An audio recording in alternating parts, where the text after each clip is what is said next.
మాటి మాటికి యేసు ప్రభు అని బైబుల్ అని దయచేసి అలా మాట్లాడకు. ఎందుకంటే నిన్ను బట్టి మిగిలిన వ్యక్తులు కూడా అపార్థం చేసుకుంటారు. క్రైస్తవులు ఇలాగే ఉంటారేమో, పాస్టర్లు ఇలాగే ఉంటారేమో అని అపార్థం చేసుకుంటారు. మీకు ఉదాహరణ చెప్తాను. ఎక్స్ అనేటువంటి ఒక వ్యక్తి, వై అనేటువంటి వ్యక్తి ఇద్దరు ఎమ్మెల్యేకి పోటీ చేశారు.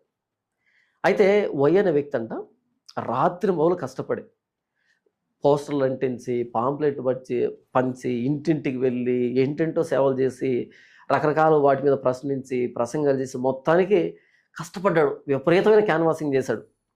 ఏది గెలవడానికి ఎమ్మెల్యే. రేపు ఎలక్షన్. ఈరోజు సాయంకాలం ఎక్కడో సెంటర్లో ఏదో ప్రసంగం అయిపోయింది. ఆటోకి దిగుతున్నాడు. అయితే అనుకోకుండా అదే ఆటోలో ఎక్స్ అనేటువంటి ఆ వ్యక్తి పోటీ చేశాడు. ఆ వ్యక్తి కూడా ఎక్కాడు. ఇద్దరు ఒక సెంటర్లో దిగారు. దిగిన తర్వాత వై అనే వ్యక్తి అన్నాడంట, నిన్ను చూస్తే నాకు జాలి ఇస్తుంది. ఎవరిని చూస్తే? ఎక్స్ అనేటువంటి వ్యక్తిని చూస్తే జాలి ఇస్తుంది. ఎందుకు అన్నాడంట. ఎందుకంటే